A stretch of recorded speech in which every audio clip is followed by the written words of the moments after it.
विष्णु पुराण की कहानियों में छुपे हैं जीवन के सबसे गहरे रहस्य। आज हम इस अनमोल ग्रंथ की यात्रा करेंगे और जानेंगे कि कैसे ये प्राचीन कथाएं आज भी हमारे जीवन को दिशा दे सकती हैं। विष्णु पुराण सिर्फ एक धार्मिक ग्रंथ नहीं है, बल्कि ये जीवन जीने की एक कंप्लीट गाइड है। महर्षि पराशर ने मैत्रेय मुनि को जो ज्ञान दिया था, वो आज भी उतना ही रेलेवेंट है। ये 18 महापुराणों में से एक है और वैष्णव धर्म की आधारशिला मानी जाती है। इस पुराण में 6 भाग हैं और हर भाग में कुछ ऐसी बातें हैं जो आपकी सोच को बदल देंगी। पहले भाग में सृष्टि की रचना का वर्णन है, लेकिन यहां सिर्फ क्रिएशन स्टोरी नहीं है, बल्कि टाइम के साइक्लिकल नेचर की गहरी फिलॉसफी है।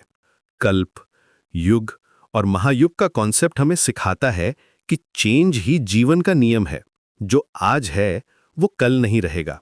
ये अंडरस्टैंडिंग हमें लाइफ के अप्स एंड डाउन्स को एक्सेप्ट करने में मदद करती है। ये बताता है कि यूनिवर्स का क्रिएशन और डिस्ट्रक्शन एक कंटिन्यूअस साइकिल है, जिसमें हर एंडिंग एक नई बिगिनिंग है। दूसरे भाग में पृथ्वी का ज्योग्राफी और राजाओं के कर्तव्य बताए गए हैं। यहाँ धर्म की कॉन्सेप्ट को बहुत ब्यूटीफुली एक्सप्लेन किया गया है। हर व्यक्ति का अपना धर्म है, अपनी जिम्मेदारी है। ब्राह्मण को नॉलेज देना है, क्षत्रिय को प्रोटेक्ट करना है, वैश्य को बिजनेस करना है और शूद्र को सर्विस करनी है। ये डिवीजन सोशल हायरार्की नहीं, बल्कि सोसाइटी के स्मूथ फंक्शनिंग के लिए है। ये सिखाता है कि जब हर व्यक्ति अपनी रिस्पॉन्सिबिलिटी पूरी करता है, तो पूरा समाज हार्मनी में रहता है।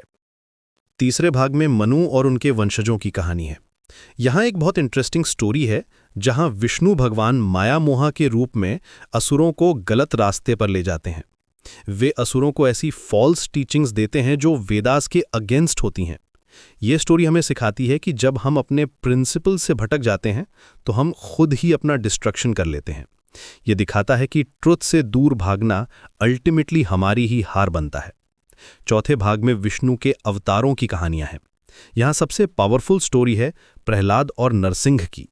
प्रहलाद एक छोटा बच्चा था, लेकिन उसकी फेथ इतनी स्ट्रांग थी कि उसने अपने डीमन फादर हिरण्यकशिपु का सामना किया। जब हिरण्यकशिपु ने प्रहलाद को मारने की कोशिश की, तो भगवान नरसिंह के रूप में आए और उसे बचाया। इस स्टोरी की फिलोसॉफिकल डेप्थ अमेजिंग है। प्रहलाद रिप्रेजेंट्स प्योर डिवोशन, जो किसी भी फियर से नहीं डरती। हिरण्यकशिपु रिप्रेजेंट्स ईगो और पावर का मिसयूज।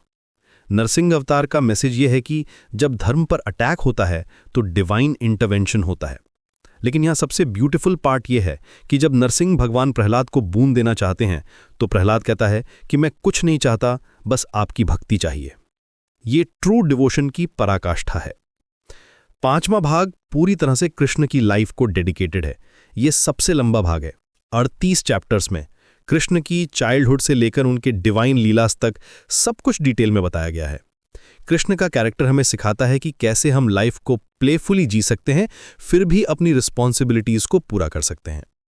कृष्ण की गोकुल में मक्खन चुराने की स्टोरीज सिर्फ क्यूट टेल्स नहीं हैं। ये हमें बताती हैं कि डिवाइन लव में कोई रूल्स नहीं होते। जब आप प्योर लव से कुछ करते हैं, तो वो रॉन्ग भी राइट हो जाता है। कृष्ण का मथुरा में कंस को मारना ये दिखाता है कि ईविल को डिस्ट्रॉय करना जरूरी है, चाहे वो फैमिली मेंबर ही क्यों ना हो। ये हमें सिखाता है कि धर्म के लिए टफ डिसीजंस लेना पड़ता है। छठे भाग में लिबरेशन की फिलॉसफी है। यहां सोल और प्रकृति के बीच डिफरेंस एक्सप्लेन किया गया है। सोल नेचुरली प्योर है, कंपोज्ड ऑफ हैप्पीनेस और विजडम।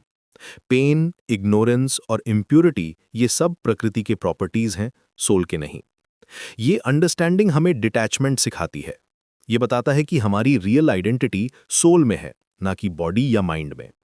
विष्णु पुराण का कोर मैसेज ये है कि भगवान विष्णु प्रिजर्वर हैं। वे यूनिवर्स को मेंटेन करते हैं, धर्म को रिस्टोर करते हैं।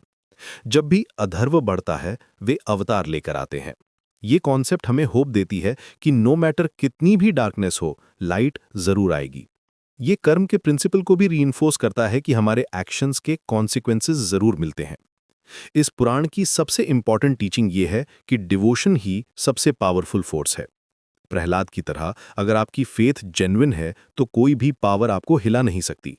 कृष्ण की तरह अगर आप अपने धर्म पर चलते हैं, तो आप हर चैलेंज को फेस कर सकते हैं। आज के टाइम में जब हम कंफ्यूजन में रहते हैं, विष्णु पुराण हमें क्लियर डायरेक्शन देता है। ये सिखाता है कि चेंज कांस्टेंट है, धर्म इटर्नल है और डिवोशन ही अल्टीमेट पाथ है लिबरेशन का। ये हमारे डेली लाइफ में प्रैक्टिकल विजडम देता है और स्पिरिचुअल ग्रोथ के लिए रोड मैप प्रोवाइड करता है।